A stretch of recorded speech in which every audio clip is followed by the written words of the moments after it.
Supersede ಮಾಡಬೇಕು ಅಂದ್ಬಿಟ್ಟು ಅವರು ಒತ್ತಡ ಆಗ್ತಾ ಇದ್ದಾರೆ.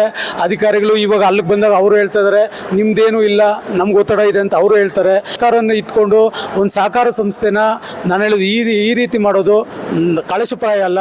ನಾವು ಅವ್ರನ್ನ ದ್ವೇಷ ಮಾಡಲ್ಲ, 1-to-1 ಮಾತುಕತೆ ಮಾಡಿ ಮುಗಿಸ್ಕೊಳ್ಳಿ. ಇವತ್ತೇನು ಸರ್ವ ಸದಸ್ಯ ಸಭೆ ನಡೀತು, ಅನೇಕ ಸದಸ್ಯರು ಸಭೆಯಲ್ಲಿ ಪಾಲ್ಗೊಂಡಿದ್ದಾರೆ, ಅವರದೇ ಆದ ವಿಚಾರಗಳನ್ನು ಕೆಲವು ಮಂಡಿಸಿದ್ದಾರೆ.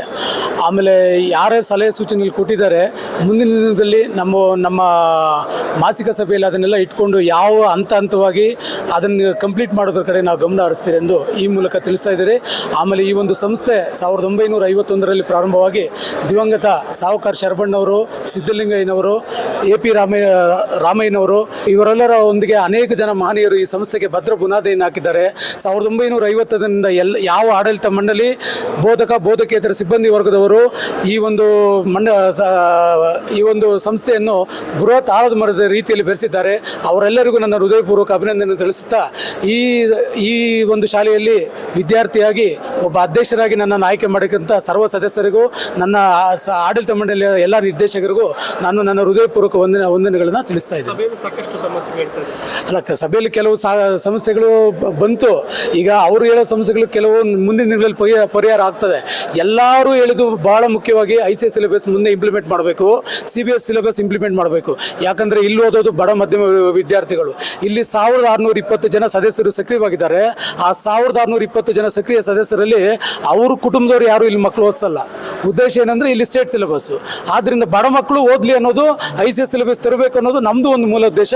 ಮುಂದಿನ ಆ ವಿಚಾರವಾಗಿ ಕ್ರಮ ಕೈಗೊಳ್ಳುತ್ತೇವೆ. ಕಮರ್ಷಿಯಲ್ ಕಾಂಪ್ಲೆಕ್ಸ್ ಬಗ್ಗೆ ಕೆಲವೊಂದು ಹೇಳಿದ್ದಾರೆ, ಈಗ ಬಾಡಿಗೆ ವಸೂಲಾತಿ ಹೇಳಿದ್ದಾರೆ. ಆ ವಿಚಾರವಾಗಿ ನಾವು ಕಟ್ಟುನಿಟ್ಟಿನ ಕ್ರಮ ಕೈಗೊಂಡು ಮುಂದೆ ಆ ಕಟ್ಟಡದಲ್ಲಿ ಎಲ್ಲ ಏನು ಸೌಕರ್ಯ ಕೊಡಬೇಕು ಎಲ್ಲವನ್ನು ಕೈಗೊಳ್ಳಲು ಕ್ರಮ ವಹಿಸ್ತೀವಿ.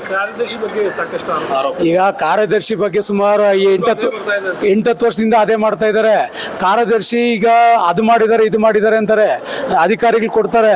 ಈಗ ನಾನು ಹೇಳೋದು, ನಾನೀಗ ಆಲ್ರೆಡಿ ಈಗ 2-3 ಇದರಲ್ಲಿ ಹೇಳಿದ್ದೀನಿ, ಈ ಸಂಸ್ಥೆಯಲ್ಲಿ 10 ರೂಪಾಯಿ ತಿನ್ನಬೇಕು ಅಂತ ಯಾರಿಗಾದ್ರೂ ಮನಸ್ಸು ಬಂದರೆ ಅವ್ರ ಮಕ್ಕಳು ಒಳ್ಳೇದಾಗಲ್ಲ.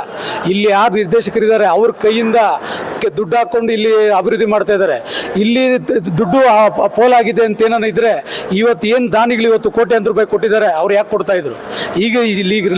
ಈಗ ನೀವೇನು ಕಟ್ಟಡ ನೋಡ್ತಾ ಇದ್ದೀರಾ, ಆ ಕಟ್ಟಡದ ಸುಮಾರು ಒಂದು 75 ಲಕ್ಷ ರೂಪಾಯಿ ಕಾಮಗಾರಿ ಇನ್ನೂ ನಡೀತಾ ಇದೆ. ಈಗ ನಡೆದಿದೆ, ಇನ್ನೂ ನಡೀತಾ ಇದೆ. ಇದಕ್ಕೂ ಕೂಡ ದುಡ್ಡು ಯಾಕೆ ಕೊಡ್ತಾ ಇದ್ರು? ಇದು ಎಲ್ಲ ನಾನು ಹೇಳೋದು ಅಸಂಬದ್ಧ. ಅವರು ಏನೋ ಕೆಲವು ವೈಯಕ್ತಿಕ ಹಿತಾಸಕ್ತಿಗೆ ಹೇಳ್ತಾ ಇದ್ದಾರೆ. ಈಗ ನಾವು ಅವ್ರನ್ನ ದೂಷಣೆ ಮಾಡಲ್ಲ. ಈಗ 1-to-1 ಟೇಬಲ್ ಮೇಲೆ ಕೂತ್ಕೊಳ್ರಿ, ನಿಮ್ಮ ವಿಚಾರ ಮಂಡನೆ ಮಾಡಿರಿ, ನಮ್ಮ ವಿಚಾರ ನಾವು ಹೇಳ್ತೀವಿ. ನಾನು ಹೇಳೋದು 1-to-1 ಕ್ಲಿಯರ್ ಮಾಡ್ಕೊಳ್ರಿ, ಸಂಸ್ಥೆ ಇನ್ನೂ ದೊಡ್ಡದಾಗಿ ಬೆಳೆಸೋಣ. ಈಗ ನಾನು ಹೇಳೋದು ಸೂಪರ್ಸೀಡ್ ಮಾಡಬೇಕು ಅಂದ್ಬಿಟ್ಟು ಅವರು ಒತ್ತಡ ಆಗ್ತಾ ಇದ್ದಾರೆ.